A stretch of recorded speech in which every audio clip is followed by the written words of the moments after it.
السلام علیکم ناظرین، آپ دیکھ رہے ہیں وصال اردو انٹرنیشنل پر پروگرام بات چیت اور میں ہوں میزبان غلام نبی مدنی۔ کیا وجہ ہے کہ متحدہ مجلس عمل کو 10 سال بعد بحال کیا جا رہا ہے؟ متحدہ مجلس عمل کا سیاسی مستقبل کیا ہوگا؟ متحدہ مجلس عمل میں صرف 6 دینی جماعتیں ہی کیوں شامل کی گئی ہیں؟ متحدہ مجلس عمل میں شامل 6 دینی جماعتیں سیاست کے نام پر متحد ہو گئیں، لیکن حالیہ دنوں ختم نبوت کے حوالے سے جو ایک مذموم سازش کی گئی، اس حوالے سے متحدہ مجلس عمل کی طرح کا کوئی پلیٹ فارم کیوں نہیں بنایا گیا اور کیوں ان جماعتوں کی طرف سے ختم نبوت کے مسئلے پر احتجاج نہیں کیا گیا؟ کیا وجہ ہے کہ ختم نبوت کی ذمہ داری صرف تحریک لبیک یا رسول اللہ والوں پر عائد ہوتی ہے یا پورے پاکستان پر بھی ختم نبوت کی ذمہ داری عائد ہوتی ہے؟ آج انہی سوالات پر بات چیت کرنے کے لیے ہمارا ساتھ دیں گے محترم جناب مولانا سمیع الحق صاحب، جمعیت علماء اسلام سین کے سربراہ ہیں، اور ہمارا ساتھ دیں گے سینیٹر حافظ حمداللہ صاحب۔ ہمارے ساتھ ہوں گے محترم جناب لیاقت بلوچ صاحب، جنرل سیکرٹری ہیں جماعت اسلامی کے۔ ہمارے اسی طرح ہمارا ساتھ دیں گے مولانا زاہد الراشدی صاحب، اور ہمارے آخری مہمان ہوں گے علامہ خادم حسین رضوی صاحب۔ اس سے پہلے کہ ہم پروگرام کو شروع کریں، وصال اردو کی طرف سے ایک خصوصی ڈاکومنٹری بنائی گئی ہے متحدہ مجلس عمل کے حوالے سے، آپ وہ دیکھیے، واپس آتے ہیں، ہمارے ساتھ رہیے۔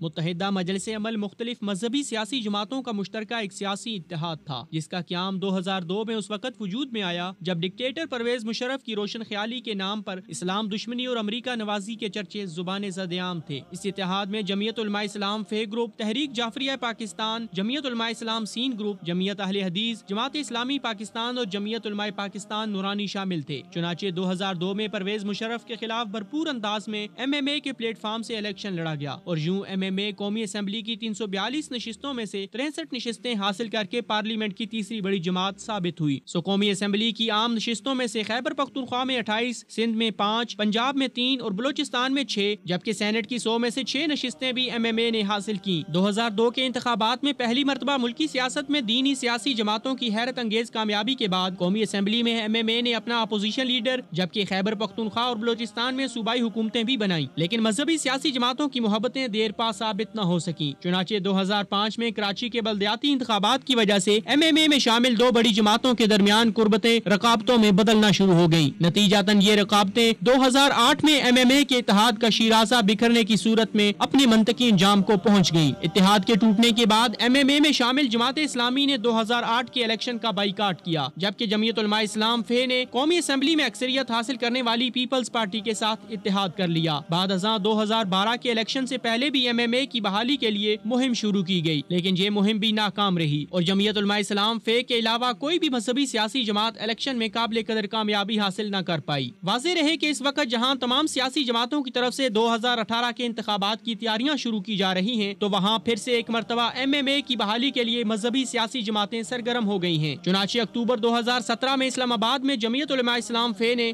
MMA میں شامل مذہبی جماعتوں کے سربراہان کا اجلاس بلایا، جس میں MMA کی بحالی کے لیے 6 رکنی اسٹیئرنگ کمیٹی بنائی گئی، اور MMA کی بحالی کے لیے دوسرا اجلاس 9 نومبر کو جماعت اسلامی کے مرکزی ہیڈ کوارٹر منصورہ لاہور میں ہوا، جس میں 6 مذہبی جماعتیں جماعت اسلامی، جمعیت علماء اسلام فے، جمعیت علماء پاکستان، مرکزی جمعیت اہل حدیث، جمعیت علماء اسلام سین اور اسلامی تحریک شامل ہوئیں۔ اس اجلاس میں MMA کو اصولی طور پر بحال کرنے اور مستقبل میں MMA کی ذمہ داریوں کے حوالے سے مشاورت کی گئی، جبکہ دسمبر میں MMA کی بحالی کے لیے باقاعدہ اعلان کرنے پر اتفاق کیا گیا ہے۔ واضح رہے کہ MMA کی بحالی کے لیے 10 سال بعد مذہبی سیاسی جماعتوں کی طرف سے چلائی جانے والی مہم کے بعد ملکی سیاست میں نئی ہلچل مچ گئی ہے۔ ایک طرف تو MMA کی بحالی کو خوش آئند قرار دیا جا رہا ہے، تو دوسری طرف اسے مفادات اور اقتدار کی سیاست سے تشبیہ دی جا رہی ہے۔ یہی وجہ ہے کہ عوامی حلقوں کی طرف سے یہ اعتراض بھی اٹھایا جا رہا ہے کہ MMA میں صرف 6 دینی سیاسی جماعتیں ہی کیوں شامل ہیں؟ دیگر دینی سیاسی جماعتیں جیسے اہل سنت والجماعت، تحریک لبیک یا رسول اللہ، ملی مسلم لیگ وغیرہ کو اس میں شامل کیوں نہیں کیا جا رہا؟ بعض اسلام پسندوں کا یہ بھی کہنا ہے کہ MMA اپنے پہلے دور میں پرویز مشرف کے دین مخالف آمرانہ فیصلوں کے خلاف خاطر خواہ کام نہ کر سکی اور لال مسجد جیسے بڑے ملکی سانحے کو رکوانے میں بھی ناکام رہی ہے، لہٰذا اب بھی ان سے توقع نہیں رکھی جا سکتی، بلکہ یہ فقط اقتدار اور مفادات کے لیے سیاسی جوڑ توڑ کیا جا رہا ہے۔ اب یہ وقت ہی بتائے گا کہ کیا ایم ایم اے پاکستان کی تمام دینی جماعتوں کا مشترکہ پلیٹ فارم بن پائے گا یا نہیں؟ کیا ایم ایم اے پاکستان کے اسلامی تشخص کی حفاظت کرنے میں اپنا کردار ادا کر سکے گی یا نہیں؟ کیا ایم ایم اے کرپٹ سیاستدانوں کے خلاف اقتدار اور مفادات سے بالاتر ہو کر کام کر پائے گی یا نہیں؟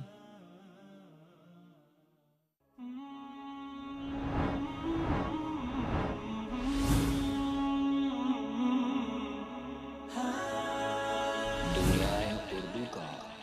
درخشاں ستارہ وصال اردو۔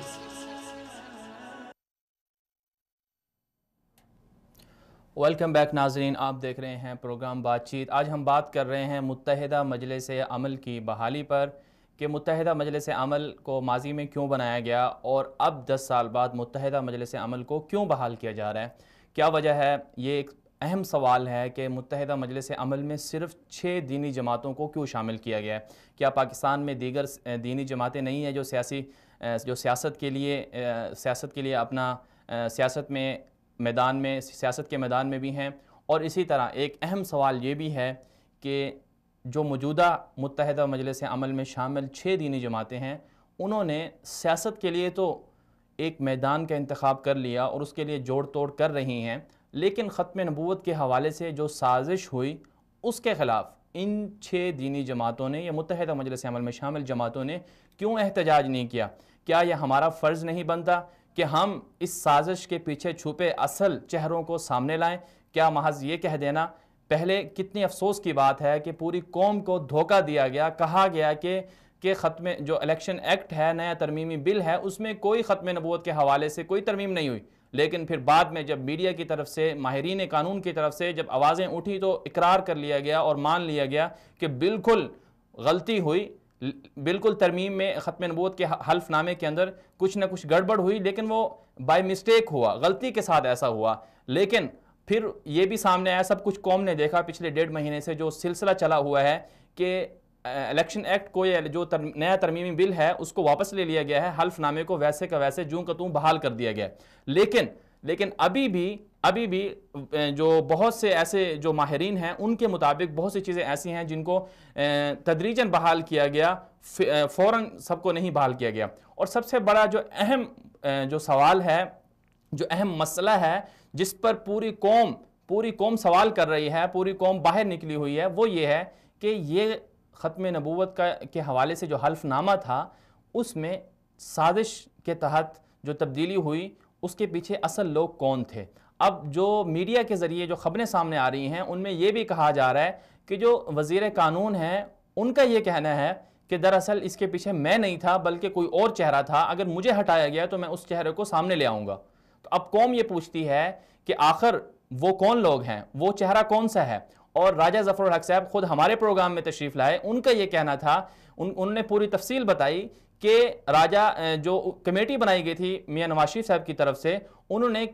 اس کمیٹی میں انہوں نے تحقیق بھی کی اور تحقیق کرنے کے بعد وہ سارا مسئلہ جو رپورٹ تھی وہ میاں نواز شریف صاحب کو بھیجی، لیکن اس کے باوجود اس رپورٹ کو منظر عام پر نہیں لایا گیا۔ کیا وجہ ہے کہ پورا 1 مہینہ گزر گیا، لوگ سڑکوں پر آگے دھرنا دیا جا رہا ہے، سب کچھ ہو رہا ہے۔ اب عدالتیں بھی یہ کہہ رہی ہیں کہ شہریوں کو تکلیف اور مشکلات کا سامنا کرنا پڑ رہا ہے۔ بالکل ٹھیک ہے، شہریوں کو تکلیف دینا اچھا نہیں ہے، اسلام بھی اس کی اجازت نہیں دیتا، لیکن سوال یہ پیدا ہوتا ہے کہ شہریوں کو تکلیف دینے کے لیے ان لوگوں کو سڑکوں پر کس نے نکالا؟ کون لوگ تھے جنہوں نے ان کو دھرنے پر مجبور کیا اور کس مقصد کے لیے یہ آئے؟ آپ وزیر قانون کو برطرف کر دیں، اس کے بعد تحقیقات کریں، یا جو تحقیقاتی رپورٹ ہے اس کو منظر عام پر لے کر آ جائیں تو سارا مسئلہ حل ہو جائے گا، لیکن ایسا نہیں ہوا۔ کیوں نہیں ہوا؟ کیا کسی کو بچانے کی کوشش کی جا رہی ہے؟ کیا اس کے پیچھے بھی کوئی گاڈ فادر تھا؟ یہ وہ سوالات ہیں جس کا جواب پوری قوم مانگنا چاہتی ہے۔ یہ صرف مسئلہ ختم نبوت کا مسئلہ صرف تحریک لبیک والوں کا نہیں ہے، بلکہ پوری قوم کا، امت مسلمہ کا یہ فرض بنتا ہے کہ وہ ختم نبوت کے حوالے سے سٹینڈ لیں، کھڑے ہو جائیں، اور پاکستانی قوم کو سلام پیش کرنا پڑے گا، انہیں داد دینا پڑے گی کہ ختم نبوت کے حوالے سے، رسول اکرم صلی اللہ علیہ وسلم کے حوالے سے ایک ادنا سا مسلمان بھی ذرہ برابر بھی کوئی چیز برداشت کرنے کے لیے تیار نہیں ہے۔ تو سب سے پہلے تو یہ حق بنتا تھا کہ جیسے راجہ ظفر الحق صاحب نے کہا کہ سہون ایسا نہیں ہوا بلکہ عمدن یہ جو ختم نبوت کے حلف نامے میں ترمیم ہوئی ہے عمدن کی گئی ہے، تو ساری سیاسی جماعتوں کو اکٹھے ہو کر خود مولانا فضل الرحمان صاحب جو متحدہ مجلس عمل کے سب سے آگے کی جو ان کی جماعت ہے وہی بنانے والے ہیں، اور پچھلے متحدہ مجلس عمل کے دور میں 2002 میں وہ اپوزیشن لیڈر بھی رہے اور ایکشن میں سب سے آگے رہے، اور اب بھی بحالی کے لیے وہی سب سے آگے ہیں۔ انہوں نے خود کہا کہ پوری پارلیمنٹ سے اجتماعی گناہ ہوا ہے، بھائی جب اجتماعی گناہ ہوا ہے تو اجتماعی گناہ کرنے والوں کو سزا بھی دینی چاہیے تاکہ مستقبل میں اس کا راستہ ہمیشہ کے لیے بند ہو جائے، تاکہ کوئی بعد میں آ کر یہ نہ کہے، بعد میں آ کر کسی کو جرأت نہ ہو کہ ختم نبوت کے حوالے سے بات کی جائے۔ اور سب سے اہم سوال یہ ہے کہ آخر کیا وجہ ہے کہ ہر روز، ہر آئے دن، ہر دوسرے تیسرے دن ختم نبوت کا مسئلہ، توہین رسالت کا قانون ہی زیر بحث کیوں آتا ہے؟ کیا وجہ ہے کہ ملک میں دیگر جو مسائل ہیں ان پر بات کیوں نہیں ہوتی؟ اور پھر عدالتوں کے حوالے سے، عدالتی فیصلوں کے حوالے سے بھی بڑا ایک سوالیہ نشان ہے کہ عدالتیں یہ تو کہہ رہی ہیں کہ دھرنے کو ختم کر دیا جائے، ختم نبوت کے حوالے سے جو لوگوں کو تکلیف دی جا رہی ہے اس پر انتظامیہ عمل کروائے، چاہے جس بھی طریقے سے ہو، لیکن عدالتوں کو یہ نظر نہیں آتا کہ جن لوگوں نے اس کے پیچھے، جن لوگوں نے ان دھرنے والوں کو مجبور کیا ان کے خلاف بھی کوئی ایکشن لیا جائے۔ اور کتنے ایسے قوانین ہیں، کتنے ایسے مسائل ہیں جس پر عدالتوں کا حکم نہیں مانا گیا، تو اس وقت جو حکومتی انتظامیہ تھی، جو حکومتی نمائندے تھے، وہ کہاں تھے؟ تو سب سے پہلے جو اصل متحدہ مجلس عمل ہے جو ابھی بحال ہونے جا رہی ہے، اب سوال یہ ہے، ساری بات یہیں گھوم کر آتی ہے کہ متحدہ مجلس عمل میں شامل یہ دینی جماعتیں، یہ جو موجودہ دینی جماعتیں ہیں، انہوں نے ختم نبوت کے مسئلے کے حوالے سے آواز کیوں نہیں اٹھائی؟ متحدہ مجلس عمل کو بحال کرنے کے لیے، مستقبل میں 2018 کے الیکشن میں تیاری کے لیے سیاسی جوڑ توڑ ہو رہا ہے، لیکن ختم نبوت کے حوالے سے لوگ میدان میں کیوں نہیں آئے؟ یہ بہت بڑا اہم سوال ہے، پوری قوم ان دینی سیاسی جماعتوں سے پوچھنا چاہتی ہے۔ اور عجیب بات یہ ہے کہ جتنی بھی دینی سیاسی جماعتیں ہیں پارلیمنٹ میں بہت مضبوط ہیں، سیاست میں بہت مضبوط ہیں، آگے تک ان کے ہاتھ ہیں،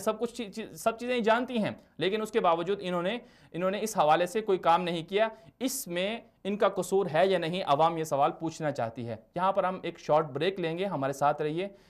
واپس آتے ہیں۔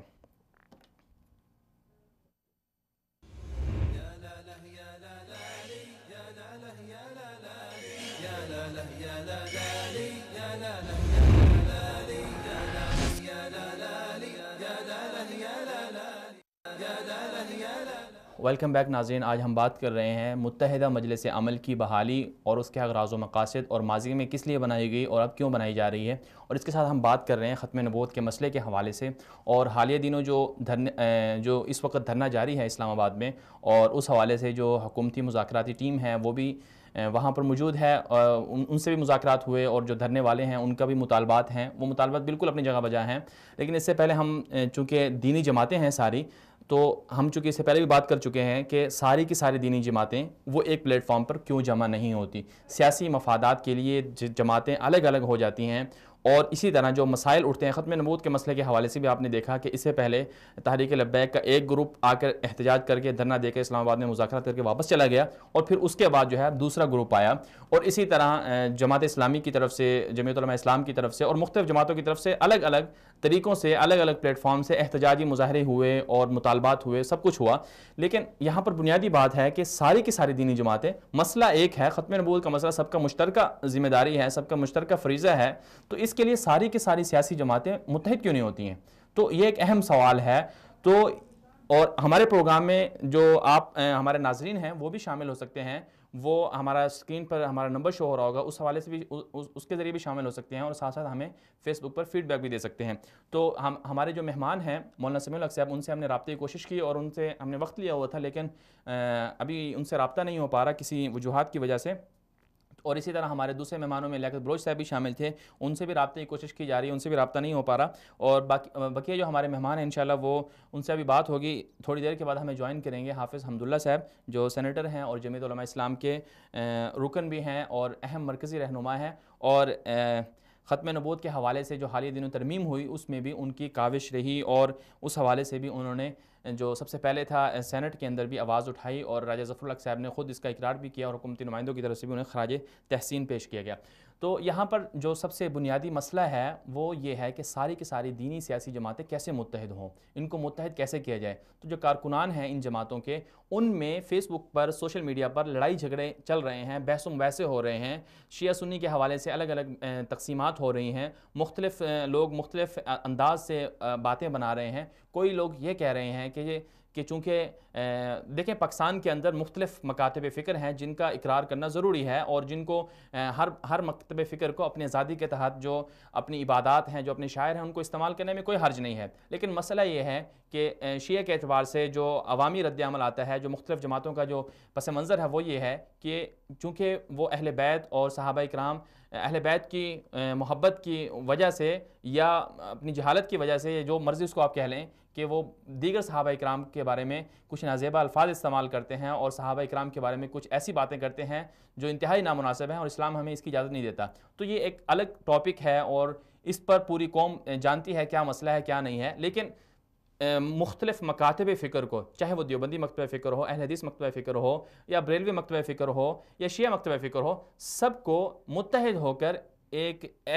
پاکستان ایک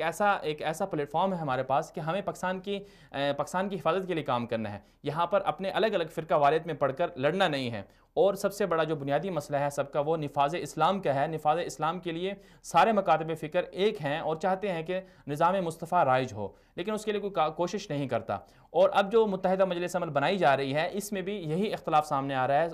لوگوں کے جو لوگ اظہار خیال کر رہے ہیں فیس بک پر بھی، کہ اس میں صرف 6 دینی جماعتیں ہی شامل کیوں ہیں، جو اہل سنت کی جماعت ہے انہیں کیوں نہیں شامل کیا گیا۔ تو جب ان کے کارکنان سے بات کی جاتی ہے تو وہ کہتے ہیں کہ چونکہ اس میں شیعہ نمائندگی ہے تو اس لیے اہل تشیع کے ساتھ وہ لوگ بیٹھنا نہیں چاہتے۔ تو یہ الگ ان کا ایک جواز ہے اور کسی حوالے سے ٹھیک بھی ہو سکتا ہے، لیکن جو سیاسی پاکستان کے اندر جو سیاسی صورتحال ہے اس میں کئی دشمن آپس میں بعد میں دوست بن گئے، اور ایسی واقعات بھی قوم کے سامنے آئے کہ ایک دور میں یا ایک ہی وقت میں آج وہ دشمن ہیں، کل وہ دوست بھی بن گئے۔ اس کی تازہ مثال جو ہے وہ ایم کیو ایم کی لی جا سکتی ہے کہ ایک دن پریس کانفرنس کی انہوں نے، اگلے دن وہ دونوں انہوں نے آپس میں گلے مل لیے اور دونوں ایک دوسرے کے ساتھ متحد ہو گئے۔ لیکن یہاں پر جو سوشل میڈیا کے جو ہمارے سوشل میڈیا استعمال کرنے والے لوگ ہیں، ان کو یہ باتیں سمجھنا ہوں گی کہ کچھ چیزوں کے اوپر ان کا آپس میں اتحاد ہوتا ہے، ان چیزوں کی وجہ سے اپنے ایک پورے نظریات کو الگ نہیں کرنا چاہیے۔ اور کتنے افسوس کی بات یہ ہے کہ ایک ہی مکتبہ فکر کے لوگ اپنے ہی مکتبہ فکر کے لوگوں کے خلاف کھڑے ہو گئے ہیں اور احتجاج کر رہے ہیں کہ جی اس میں چونکہ دوسرے لوگوں کو جو ان کے نظریات کے مخالف ہیں ان کو نمائندگی دی جا رہی ہے، اس لیے ہم اس میں شامل نہیں ہوتے۔ اور افسوس کی بات یہ بھی ہے کہ متحدہ مجلس عمل میں شامل جماعت اسلامی کا کردار، جماعت اسلامی جو پچھلی متحدہ مجلس عمل بنی اس میں ان دونوں کے آپس میں اختلافات ہوئے اور 2008 میں یہ الگ ہو گئے، اور 2008 کے الیکشن میں انہوں نے بائیکاٹ کیا، الیکشن نہیں لڑا۔ اور پھر مولانا سمیع الحق صاحب کی قیادت میں جو ایک پلیٹ فارم بنا تھا 2013 کے الیکشن میں، اس نے بھی کوئی خاطر خواہ کارکردگی نہیں دکھائی۔ اور جبکہ ہم دیکھتے ہیں کہ 2 نئی سیاسی جماعتیں ہیں، تحریک لبیک یا رسول اللہ اور ملی مسلم لیگ، انہوں نے جو حالیہ دنوں ضمنی الیکشن ہوئے اس میں شرکت کی اور اس شرکت میں انہوں نے اچھی کارکردگی دکھائی۔ تو اب سوال یہ بنتا ہے کہ ان دینی سیاسی جماعتوں کو متحدہ مجلس عمل میں شامل کیوں نہیں کیا جا رہا۔ اس وقت ہمیں جوائن کیا ہے سینیٹر حافظ حمداللہ صاحب نے، جمعیت علماء اسلام کے مرکزی رہنما ہیں۔ السلام علیکم حافظ حمداللہ صاحب، بہت شکریہ آپ نے ہمیں وقت دیا۔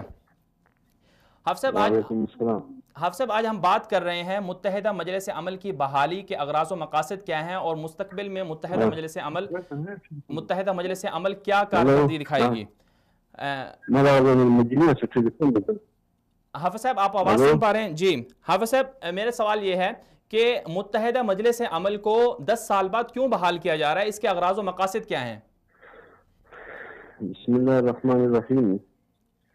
متحدہ مجلس عمل جیسے کہ پہلے 2002 میں جی متحدہ مجلس عمل وجود میں آئی، وہاں عوامل کیا تھی، اسباب کیا تھے، آج بھی وہی عوامل، وہی وجوہات اور وہی اسباب ہیں۔ جی لہذا یہ سوال کرنا کہ متحدہ مجلس عمل کیوں بنائی جا رہی ہے،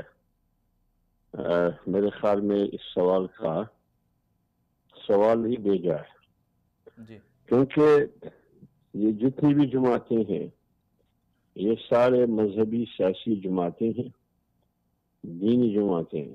جی اصولی تقاضا اگر ان تمام جماعتوں کا دستور اور منشور اور سیاسی حکمت عملی کا ماخذ قرآن و سنت ہے تو پھر قرآن اور سنت کا تقاضا یہ ہے کہ دینی سیاسی جماعتیں ایک پلیٹ فارم پر ہوں تاکہ ان کی سیاسی قوت ان کی دینی قوت تقسیم نہ ہو، کیونکہ تقسیم ہونے کی صورت میں نقصان دینی جماعتوں کا ہوگا، لا محالہ اس نتیجے میں نقصان اس کاز کا ہوگا، اس مقصد اور اس ہدف کا ہوگا، اس پروگرام کا ہوگا جس پروگرام اور جس ہدف اور جس مقصد کی رسائی کے لیے یہ تمام دینی سیاسی جماعتیں تسلسل کے ساتھ ابتدا سے لے کر آج تک جدوجہد کر رہی ہے۔ تو اس لیے تقسیم نقصان دہ ہے جماعتوں کے لیے بھی، اور پھر ملکی سیاست میں جب تقسیم ہو اس کا کردار انفرادی طور پر وہ نہیں رہے گا دینی سیاسی جماعتوں کا، جو ایک متحدہ پلیٹ فارم سے اتحاد کی صورت میں جو کردار ہوگا یہ میرے خیال میں اس سے زیادہ بہتر ہوگا، جیسے کہ 2002 کے متحدہ مجلس عمل کی صورت میں جو نتیجہ سامنے آیا۔ اچھا حافظ صاحب، یہ صرف متحدہ مجلس عمل میں 6 دینی جماعتیں ہی کیوں شامل ہیں؟ آپ نے کہا کہ تقسیم سے نقصان ہوتا ہے، تو بقیہ دینی سیاسی جماعتوں کو کیوں شامل نہیں کیا جا رہا؟ اصولی طور پر جمعیت علماء اسلام کی ہمیشہ کوشش یہ رہی ہے روز اول سے کہ تمام دینی سیاسی جماعتیں یہ ایک پلیٹ فارم پر ہوں۔ 2008 کے الیکشن سے پہلے متحدہ مجلس عمل بدقسمتی سے ٹوٹ گئی، انتشار کا شکار ہوا، اگرچہ 5 جماعتیں ایک طرف اور جماعت اسلامی دوسری طرف، لیکن یہ ہم کس کی غلطی تھی، کیا وجوہات تھے، وقت اس کا نہیں ہے کہ ہم اس تفصیل میں جائیں گے۔ لیکن آپ کا جو سوال ہے کہ بقیہ دینی جماعتیں، وہ اس لیے تمام جماعتوں کا فیصلہ یہ تھا کہ پہلے وہ جماعتیں ابتدائی مرحلے میں جو متحدہ مجلس عمل کی پلیٹ فارم سے ماضی میں شریک رہے، پہلے تو وہ متحد ہو جائے، ایک پلیٹ فارم پر بیٹھ کے اصولی فیصلہ کرے کہ ہم نے متحدہ مجلس عمل بنانا ہے۔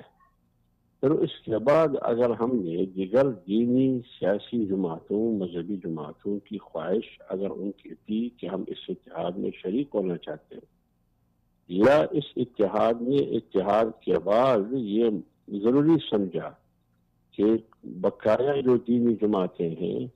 اس کو بھی اس اتحاد میں شامل ہونا چاہیے، تو اس کے لیے پھر یا تو انہی پلیٹ فارم سے اسی پلیٹ فارم سے ان جماعتوں سے رابطہ کرنا ضروری ہے،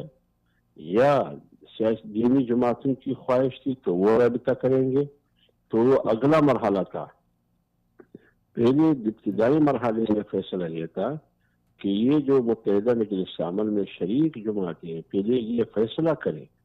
کہ ہم نے متحدہ مجلس عمل کو بحال کرنا ہے اور فعال کرنا ہے، اس کے بعد دوسرا مرحلہ ہوگا۔ جی حافظ صاحب، آپ نے ابھی جو اجلاسات ہوئے ہیں متحدہ مجلس عمل کے 2 اجلاس جو بڑے ہوئے ہیں، تو ان میں یہ اصولی فیصلہ تو ہو گیا ہوگا کہ متحدہ مجلس عمل میں جو سابقہ جماعتیں تھیں وہ اب متفق ہو گئی ہیں کہ متحدہ مجلس عمل کو بحال کیا جائے، تو پھر کس طرح تحریک لبیک یا رسول اللہ والے ہیں، یا اسی طرح ملی مسلم لیگ والے ہیں، یہ دیگر سیاسی جماعتیں اہل سنت والجماعت ہے، ان سب کو آپ پھر کیسے متحدہ مجلس عمل میں دعوت دیں گے؟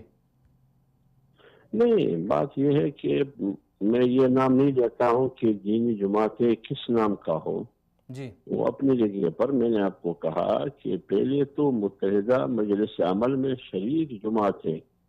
مختلف وجوہات کی بنیاد پر اس اتحاد کو جو ماضی میں تھا بحال اور فعال کرنے میں وہ تیار نہیں تھے، تو جب بمشکل کافی سالوں کے بعد یہ اصولی فیصلہ ہوا کہ ہم نے متحدہ مجلس عمل کو بحال کرنا ہے، یہ ہو، اب رسمی اعلان تو ابھی تک نہیں ہوا ہے، یہ تو اندر میں اصولی فیصلہ یہی ہوا ہے، ابھی باقاعدہ رسمی اعلان میدان میں اترنا وہ ابھی تک نہیں ہوا ہے۔ جب وہ ہوگا اس کے بعد بقیہ دینی سیاسی جماعتیں چاہتی ہیں کہ وہ اس اتحاد میں شریک ہو یا نہیں چاہتی، جی وہ اگلا مرحلہ ہوگا۔ جی، تو آپ کیا سمجھتے ہیں کہ مستقبل میں یہ جو رسمی اعلان ہے یہ ہو جائے گا، اور متحدہ مجلس عمل کا جو ماضی کا جو کردار تھا، اور ماضی میں جیسے انہوں نے الیکشن میں اعلیٰ کارکردگی دکھائی اور اکثریت سے کامیاب بھی ہوئی، تیسری بڑی جماعت بنی الیکشن میں، تو کیا متحدہ مجلس عمل ماضی کی طرح اب پھر مستقبل میں ایسی کارکردگی دکھا پائے گی؟ دیکھیے، اگر پاکستان میں انتخابات صاف اور شفاف انتخابات ہوگی، جی کنٹرول الیکشن نہ ہو، پہلے سے منصوبہ ساز الیکشن نہ ہو، ون مین ون ووٹ کی بنیاد پر الیکشن ہو، تو مجھے یقین ہے کہ جو بھی بڑی جماعتیں یہاں پاکستان میں ہیں، جنہوں نے اس ملک پر حکمرانی کی ہے 3 دہائیوں سے 4 دہائیوں سے، عوام مایوس ہے ان جماعتوں سے، اور جو نئے پاکستان کی بات کرتے ہیں جی ان کا بھی ایک صوبے میں حکومت ہے، وہاں بھی ان کا اتنا مؤثر رول اور کردار نہیں رہا ہے کہ جمہوریت اور حکومت کی ثمرات عام آدمی تک پہنچتے ہو۔ لہذا متحدہ مجلس عمل اگر بحال ہو جائے اور مؤثر انداز میں فعال ہو اور کردار ادا کرے، اور الیکشن صاف اور شفاف ہو، ہر آدمی کو آزاد ہو ووٹ استعمال کرنے کا، کوئی رکاوٹ، کوئی مشکل نہ ہو، تو پھر ایک مؤثر قوت کے طور پر متحدہ مجلس عمل 2018 کے الیکشن میں ابھرے گی۔ حافظ صاحب، ایک اور سوال، اہم سوال یہ ہے کہ اہل سنت والجماعت ایک بڑا ان کے نمائندے ہیں، ان کے کارکنان ہیں، ان کا ایک الگ سے وہ ہے، پاکستان کے اندر بہت زیادہ تعداد ہے ان کی، وہ متحدہ مجلس عمل میں ماضی میں اس لیے شامل نہیں ہوئے کہ اہل تشیع اس پلیٹ فارم پہ بیٹھے ہوئے تھے، اور اب بھی وہ اس میں شامل نہیں ہونا چاہ رہے، تو اس حوالے سے آپ کیا کہیں گے کہ ایک ہی مکتب فکر کے لوگ آپس میں اختلاف کر رہے ہیں؟ دیکھیے، میرے خیال میں ان کا اپنا نقطہ نظر ہے، اہل سنت والجماعت کا۔ پہلے بھی متحدہ مجلس عمل میں اہل سنت والجماعت 6 جماعتوں میں اہل سنت والجماعت نہیں تھی، تو جب ماضی میں نے پہلے آپ کو کہا کہ ان جماعتوں کا اتحاد کو متحدہ مجلس عمل کہتے ہیں، جو 2002 کے الیکشن میں جس پلیٹ فارم سے MMA کے نام سے الیکشن کے میدان میں آئے اور ان کو ایک مؤثر اور مضبوط اکثریت کی بنیاد پر ایک نتیجہ ملا، تو وہ یہ 6 جماعتیں تھی جو آج بیٹھی ہیں۔ اب سوال یہ ہے کہ اہل سنت والجماعت پہلے ان جماعت 6 میں سے تھی یا نہیں تھی؟ جی اب آگے اہل سنت والجماعت خواہش رکھتی ہے کہ میں اس اتحاد کا حصہ بنوں، تو پھر یہ فیصلہ یہ 6 جماعتیں بیٹھ کے کرے گی کہ یہ جماعت حصہ بننا چاہتی ہے، ان کی یہ تحفظات ہے، یہ کیسا یہ ممکن ہو سکے گا، نہیں ممکن ہو سکے گا۔ میں نے آپ کو کہا یہ دوسرا مرحلہ ہے۔ بنیادی اور ابتدائی مرحلے میں وہ 6 جماعتیں جس سے متحدہ مجلس عمل عبارت ہے، پہلے اس کا فیصلہ ہونا چاہیے، اور اس کے بعد دیکھیں گے کہ کون سی جماعتیں شامل ہونا چاہتی ہے، ان کی کیا نکات ہے، تحفظات ہے، خدشات ہے، وہ پھر بات کی بات ہے۔ جی حافظ صاحب، لیکن جو اہل سنت والجماعت ایک جماعت ہے، تو آپ نے ماضی کو بھی دیکھا اور اب بھی آپ دیکھ رہے ہیں، تو اس میں جو اختلاف ہے وہ اس وجہ سے ہے کہ چونکہ آپ کے ساتھ اہل تشیع بیٹھے ہوئے ہیں اس لیے ہم نہیں آتے، یا پھر اہل تشیع کو اختلاف ہے کہ اہل سنت اگر آئیں گے تو ہم نکل جائیں گے، تو اس حوالے سے آپ کیا کہیں گے؟ دیکھیں، یہ بات ابھی تک میرے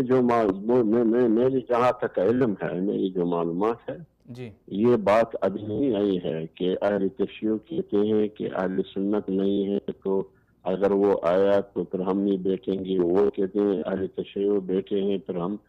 تو اگر ماضی میں دیکھیں، ختم نبوت کے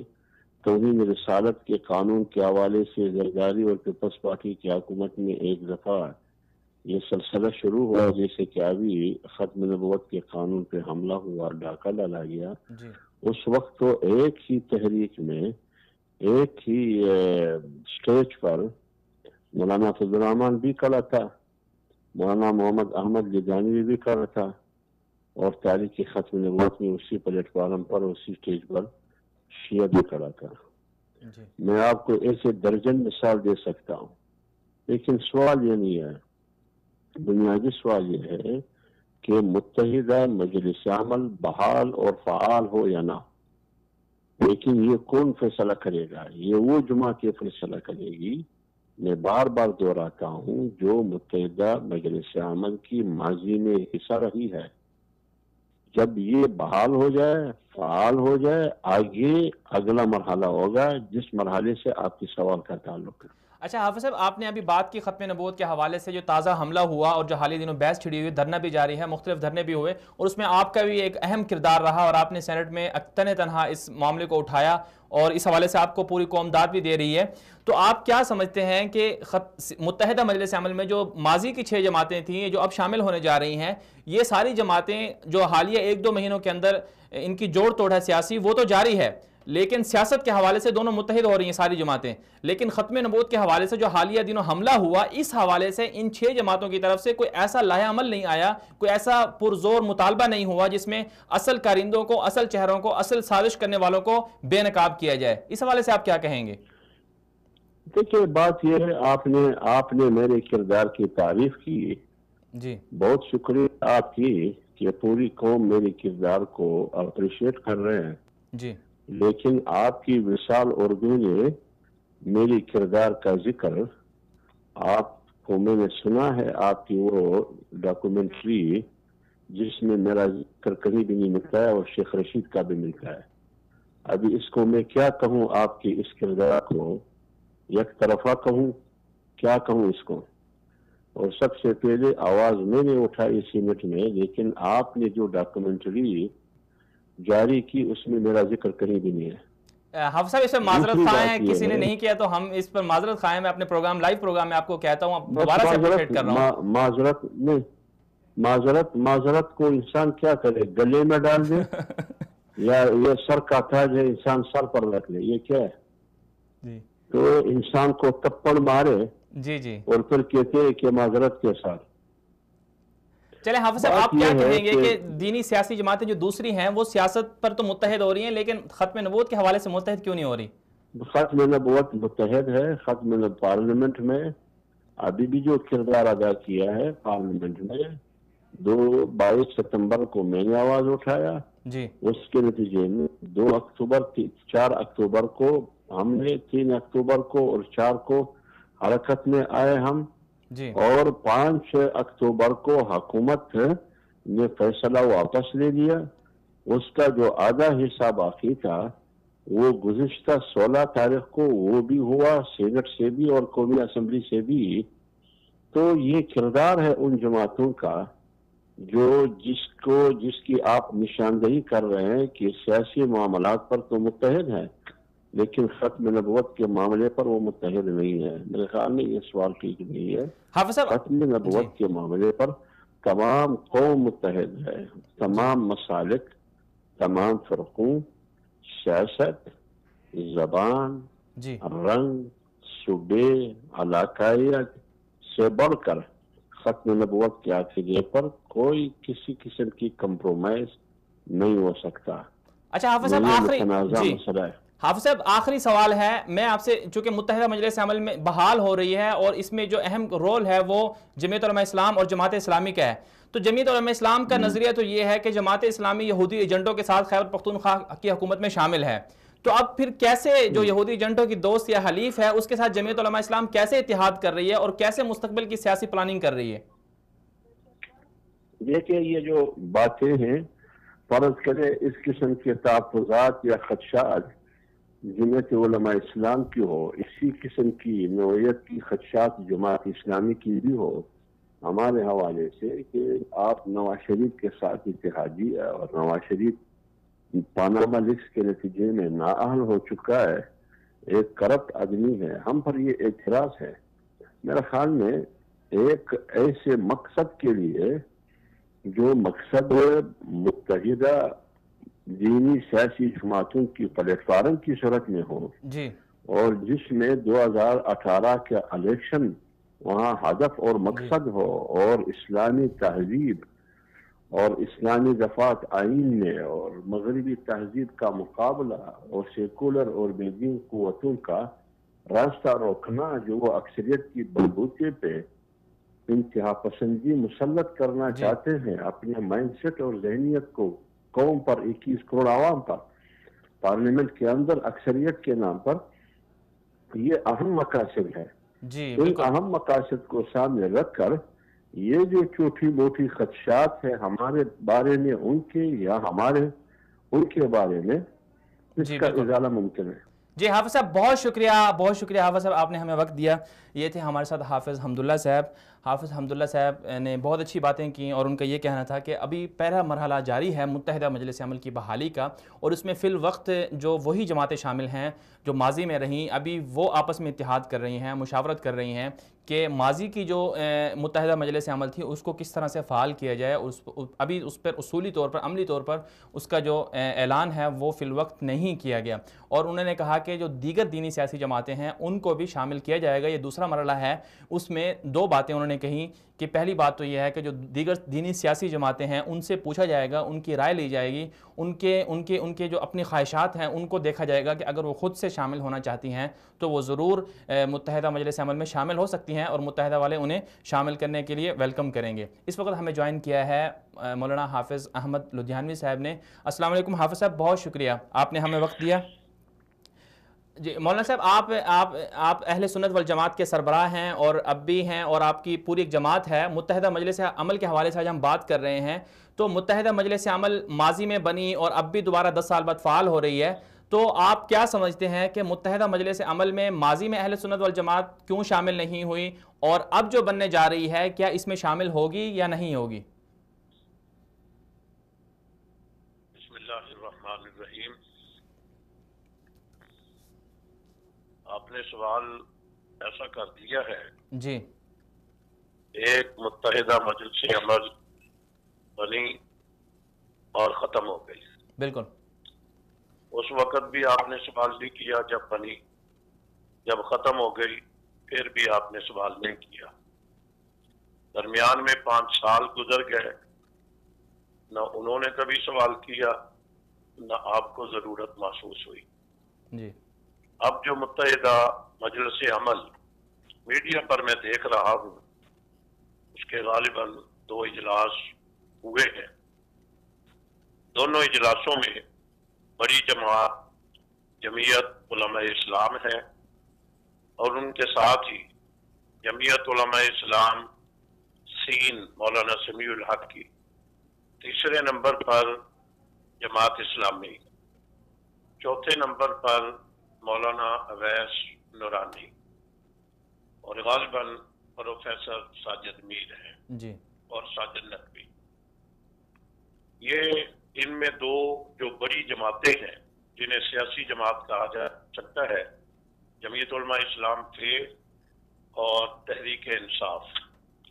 ان دونوں جماعتوں کو دیکھیں، جمعیت علماء اسلام کا گزشتہ 4 سال بلکہ 5 سالہ دور جو ہے یہ مسلم لیگ کے اتحادی ہیں، اور تحریک انصاف کے چیئرمین عمران خان صاحب وہ خیبر پختونخوا میں پی ٹی آئی کے، سراج الحق صاحب پی ٹی آئی کے اتحادی ہیں۔ بالکل۔ اب آپ یہ دیکھیں، ایک گورنمنٹ پارٹی کا اتحادی ہے، ایک اپوزیشن پارٹی کا اتحادی ہے۔ ایک گورنمنٹ کو گرانے پہ لگا ہوا ہے، دوسرا گورنمنٹ کو بچانے پہ لگا ہوا ہے۔ جی ابھی تک ان دونوں نے دونوں حکومتوں والی پارٹیوں کو چھوڑا نہیں ہے۔ یہ دونوں آپس میں کیسے متحد ہو سکتے ہیں؟ جی یہ میرا سوال ہے۔ جی بالکل صحیح کہہ رہے ہیں آپ صاحب۔ دونوں اجلاسوں میں مولانا سمیع الحق صاحب کی نمائندگی ہوئی، اسلام آباد کے اجلاس میں مولانا خود تھے، اور لاہور والے اجلاس میں ان کی نمائندگی تھی۔ لاہور والے اجلاس کے ہونے کے بعد حضرت مولانا فضل الرحمان صاحب اگلے دن وزیر اعلیٰ پنجاب میاں شہباز شریف صاحب کے پاس تھے، اور قائد جمعیت مولانا سمیع الحق صاحب کے پاس خیبر پختونخوا کے وزیر اعلیٰ ان کے پاس موجود تھے۔ اس سے اندازہ لگائیں ایم ایم اے کا اجلاس ہو گیا، اگلا ہی دن آیا جی ایک قائد گورنمنٹ پارٹی کے پاس، دوسرے قائد کے پاس اس جماعت کا وزیر اعلیٰ جو وفاقی حکومت کے خاتمے کے لیے ہر ممکن کوشش کر رہا ہے۔ جی تو میں سمجھتا ہوں ابھی تک پہلے تو متحدہ مجلس عمل بحال ہے، کہوں بحال پتہ نہیں یہ بحال لفظ ٹھیک ہے یا نہیں ہے، مجھے یہ سمجھ، چونکہ درمیان میں 5 سال کا عرصہ ایسا گزرا مجلس عمل نہیں تھی، جی مولانا سمیع الحق اس کے قریب نہیں تھے، جماعت اسلامی اس کے قریب نہیں تھی، ایک دوسرے کے اوپر الزامات کی، اعتراضات کی بچار ہوتی رہی، یہ سلسلہ چلا۔ جی ابھی اور اس کے علاوہ جو جماعتیں ہیں سیاسی عنوان پر میں تو انہیں ٹانگے کی سواریوں والی جماعتیں سمجھتا ہوں۔ جی حافظ صاحب، لیکن مولانا صاحب آپ کو ماضی میں شامل نہیں کیا گیا، بالکل آپ کے کچھ خدشات ہوں گے، تحفظات ہوں گے، لیکن اب آپ کیا سمجھتے ہیں کہ اگر بحال ہو بھی جاتی ہے متحدہ مجلس عمل تو کیا آپ کی جماعت اس میں شامل ہوگی؟ میرے خیال میں پہلے بھی انہوں نے ہمیں دعوت نہیں دی تھی، اس دفعہ بھی دعوت نہیں دی، ابھی بھی حافظ صاحب کہہ رہے ہیں وہی پرانی 6 جماعتوں کو پہلے ہم متحد کر رہے ہیں، وہ جب ہو جائیں گی تو اگلا سوال آپ کریں گے، پھر جواب میں دوں گا جب یہ متحد ہو جائیں گے۔ جی مستقبل آپ کیا دیکھتے ہیں کہ اگر مستقبل میں بن بھی جائے تو مستقبل میں کیا یہ ماضی کی طرح اپنا رول پلے کر سکیں گے یا نہیں کر سکیں گے؟ مجھے پہلے بھی کوئی رول تو ادا نہیں کر سکے تھے، ابھی کیا ادا کرنا ہے؟ جی مولانا صاحب ادا کیا ہوا ہوتا 2008 سے 13 تک تو 13 کے الیکشن میں تو انہیں بہت بھرپور انداز میں آگے آنا چاہیے تھا۔ جی تو مستقبل میں آپ کی جماعت کی طرف سے کیا پلاننگ ہے؟ تو کس کے ساتھ شامل ہونا چاہیں گے؟ دوبارہ سے سیڑھی کے نشان پر لڑیں گے؟ اس وقت پاکستان میں بڑا اہمیت والا عنوان جو ہے وہ ختم نبوت والا ہے۔ جی اگرچہ پارلیمنٹ کا اور سینٹ کا فیصلہ آ چکا ہے، عدالت کا فیصلہ بھی آ چکا ہے، یہ خوشی ہے، اور میں اس کو جناب رسول اللہ صلی اللہ علیہ وسلم کا زندہ معجزہ سمجھتا ہوں، بالکل، کہ ان کے معجزے کی وجہ سے ابھی نہ کوئی بڑی تحریک چلی، نہ سڑکوں پہ آئے، نہ قربانی ہوئی، گورنمنٹ نے گھٹنے ٹیک دیے۔ لیکن میں یہ کہنا چاہوں گا کہ جس انداز میں سابقہ دور میں کسی وقت بھی ناموس رسالت کا عنوان یا ختم نبوت کا عنوان جب کبھی بھی زیر بحث آیا، کسی نے اسلام کے اوپر نقب لگانے کی کوشش کی، تو ملک کی تمام مذہبی دینی جماعتیں اکٹھی ہوا کرتی تھیں، اے پی سی ہوا کرتی تھی، اور بڑا جوش و خروش ہوا کرتا تھا۔ میں تو افسوس ہی کر سکتا ہوں کہ اس دفعہ نقب لگانے والوں نے بڑی جرت کے ساتھ لگائی، اور اس کے اوپر جیسے ہمیں متحد کر کے آنا چاہیے تھا، افسوس ہے کہ ایسا نہیں ہو سکا۔ اچھا، آخری سوال مولانا صاحب آپ سے، کہ آپ کے جماعت کے حوالے سے مختلف باتیں آ رہی ہیں کہ جماعت کے جو عہدے ہیں وہ سارے تحلیل ہو گئے ہیں اور آپ بھی کنوینر بن گئے ہیں، اس حوالے سے کیا کہیں گے کہ جماعت اہل سنت کے اندر کوئی اختلافات ہیں آپس میں، یا کیا صورتحال ہے؟ کوئی نہیں، ہماری جماعت الحمدللہ ٹھیک ہے، پہلے بھی ہم جماعت کے عہدوں کو تحلیل کرتے رہتے ہیں، یہ 3 سال کا عرصہ گزر گیا تھا، اس سے پہلے ہمارا انتخاب ہوا تھا، ابھی وہ عرصہ پورا ہوا تو میں نے جماعت کے تمام ذمہ داروں کو اجماع میں لے کر کے تحلیل کر دی ہے باڈی، اور انشاءاللہ آنے والے دنوں میں پہلے میں اپنی مرکز کی معاون بناؤں گا، پھر صوبوں کے بناؤں گا، پھر انشاءاللہ اسی انداز میں آگے اپنا نظام چلاتے رہیں گے، اور انشاءاللہ یہ چلتا ہی رہے گا۔ جی مولانا صاحب، آپ سے افسوس کرنا ہے کہ آپ کے بھائی کا انتقال ہوا، اس پر اللہ تعالیٰ انہیں ان کی کامل مغفرت فرمائے اور ان کے درجات کو بلند فرمائے۔ وصال اردو کی طرف سے ہم آپ سے تعزیت کر رہے ہیں کہ اللہ تعالیٰ ان کو اپنے جوار رحمت میں جگہ عطا فرمائے۔ بہت شکریہ مولانا صاحب، آپ نے ہمیں وقت دیا۔ یہ تھے ہمارے ساتھ مولانا احمد لدھیانوی صاحب، ان کا یہ کہنا تھا کہ متحدہ مجلس عمل پہلے بحال ہو جائے، پھر اس کے بعد دیکھا جائے گا کہ کیا وہ انہیں دعوت دیتے ہیں متحدہ مجلس عمل میں شمولیت کی۔ یہاں پر ایک بہت بڑا سوال یہ ہے کہ اہل سنت والجماعت بہت بڑی جماعت ہے پاکستان کی، اور پوری پاکستان کے اندر ان کے نمائندے ہیں اور کارکنان ہیں، اور لوگ ان سے محبت کرتے ہیں کہ اہل صحابہ کرام کی حرمت کے لیے اور ان کی حفاظت کے لیے اہل سنت والجماعت کا کام ہے اور کردار ہے، بہت بڑا کارنامہ ہے ان کا، اور اس کے لیے انہوں نے قربانیاں بھی دیں۔ تو اس میں جو دیگر سیاسی جماعتیں ہیں، دینی سیاسی جماعتیں، انہوں نے ماضی میں ان کو دعوت ہی نہیں دی شمولیت کی، اور ابھی بھی جو حالیہ اجلاس ہو رہے ہیں تو ان میں حافظ حمداللہ صاحب نے اگرچہ یہ کہہ دیا کہ چونکہ پچھلی جماعتیں پہلے متحد ہو جائیں پھر دوسرے مرحلے میں ہم دیکھیں گے، تو اب سوال یہ بنتا ہے کہ متحدہ مجلس عمل اس کا حق بنتا ہے کہ جیسے یہ ماضی کی جماعتوں کو متحد کر رہی ہے، اسی طرح جو دیگر دینی سیاسی جماعتیں ہیں ان کو بھی شمولیت کی دعوت دیں۔ اس وقت ہمیں جوائن کیا ہے مولانا زاہد الراشدی صاحب نے، معروف مذہبی اسکالر ہیں۔ بہت شکریہ مولانا صاحب، آپ نے ہمیں وقت دیا۔ مولانا صاحب، ہمارے پاس وقت کی کمی ہے، میں آپ سے براہ راست ٹاپک پر آؤں گا کہ متحدہ مجلس عمل ماضی میں بھی بنی اور اب بھی بن رہی ہے۔ ماضی کی جو متحدہ مجلس عمل تھی اس نے کسی حوالے سے دینی تشخص کو برقرار رکھنے کے لیے ان کی طرف سے کہا جاتا ہے کہ انہوں نے بہت بڑے کام کیے، لیکن بہت سی چیزیں ایسی تھیں جو انہوں نے نہیں کی۔ ان میں سے ایک لال مسجد کا واقعہ بھی ہوا کہ اس حوالے سے اس جماعت کی طرف سے کوئی بڑا کارنامہ سامنے نہیں آیا۔ تو آپ کیا سمجھتے ہیں کہ ماضی کی متحدہ مجلس عمل یا جو اب بننے جا رہی ہے، یہ دونوں کا مقارنہ کر کے ان کے آپس میں تقابل کر کے مستقبل ان کا کیا ہوگا کہ دینی سیاسی جماعتیں اسلام کی حفاظت کے لیے، نظریہ پاکستان کی حفاظت کے لیے کچھ کام کر پائیں گی یا نہیں کر پائیں گی؟ بسم اللہ الرحمن الرحیم۔ گزارش یہ ہے کہ سیاسی اتحاد، بسم اللہ الرحمن الرحیم جی، گزارش یہ ہے کہ دینی جماعتیں یا سیاسی جماعتیں جب متحد ہوتی ہیں نا تو حالات کے تقاضوں کے تحت ہوتی ہیں۔ بالکل۔ متحدہ مجلس عمل جب اس زمانے میں بنی تھی، اس وقت کے حالات کی ضروریات کو سامنے رکھ کر بنی تھی، اور ان حالات میں جو کردار وہ ادا کی تھی اس نے کیا تھا۔ اب جو متحدہ مجلس دوبارہ بنے گی، یہاں کے آج کے حالات کے مطابق آج کے حالات کے وہ بنے گی، اور جو آج کے حالات ہوں گے انشاءاللہ میرا اندازہ ہے کہ وہ صحیح فیس کرے گی۔ ہر زمانے میں ہمارا پاکستان میں ہمیشہ سے یہ تجربہ رہا ہے کہ کسی دینی یا سیاسی مقصد کے لیے جب دینی جماعتیں اکٹھی ہوئی ہیں تو کبھی انہیں ناکامی نہیں ہوئی، ہمیشہ پیش رفت کی ہے انہوں نے۔ یہ اتحاد تو ہماری قومی ضرورت بھی ہے، دینی ضرورت بھی ہے، اور اتحاد کسی امتیاز کے بغیر، جی، اتحاد میں جب ہم یہ امتیازات رکھیں گے تو اتحاد نہیں ہوگا۔ اتحاد کسی امتیاز کے بغیر پاکستان قومی اتحاد کی طرف کا یا تحریک تحفظ ختم نبوت کی طرف کا جب ہم متحد ہوں گے تو قومی اور دینی مقاصد کو حاصل کر پائیں گے۔ اس وقت جو متحدہ مجلس عمل دوبارہ متحد ہونے جا رہی ہے، یہ اچھی بات ہے، اچھا شگون ہے۔ یہ ہے کہ جو خلا پچھلے تجربات میں محسوس ہوئے ہیں ان خلا کو پر کرنے کی کوشش کرنی چاہیے۔ یہ میں بھی عرض کروں گا کہ تجربات تو ہوتے ہیں نا،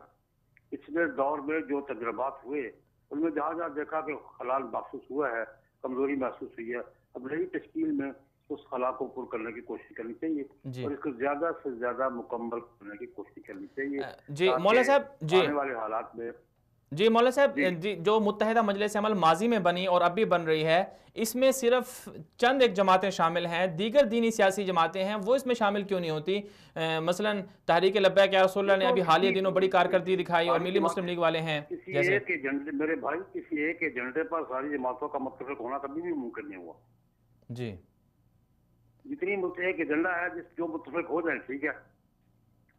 جی، ایک ایجنڈے پر سیاست میں کبھی ساری جماعتیں کبھی متحد نہیں ہو سکتی۔ انتخابی پروگرام پر جتنی زیادہ سے زیادہ جمع ہو جائیں اور جتنا زیادہ مشترکہ ایجنڈا ہو جائے وہ بہتر ہے۔ جی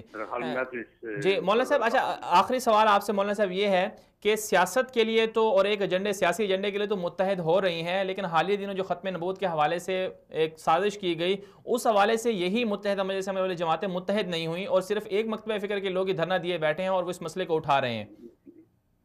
یہ اگر صرف دھرنے سے حل ہوا تو پھر بھی اگر یہ تو بات آپ کی ہے، لیکن یہ دھرنے سے مسئلہ حل نہیں ہوا، یہ پارلیمنٹ کے اندر کردار ادا کرنے سے ہوا ہے، اور پارلیمنٹ کے اندر جتنی جماعتیں موجود ہیں، جن علماء اسلام ہے یا دوسرے افراد ہیں، ان کے متحرک ہونے سے اور ان کے منظم ہو کر احتجاج کرنے سے مسئلہ حل ہوا ہے۔ میرے خیال میں اس کردار کو نظر انداز کر دینا ٹھیک بات نہیں ہے۔ جی بہت شکریہ مولانا دھرنا تو ابھی تک جاری ہے، دھرنے کے مطالبات تو منظور نہیں ہو رہے،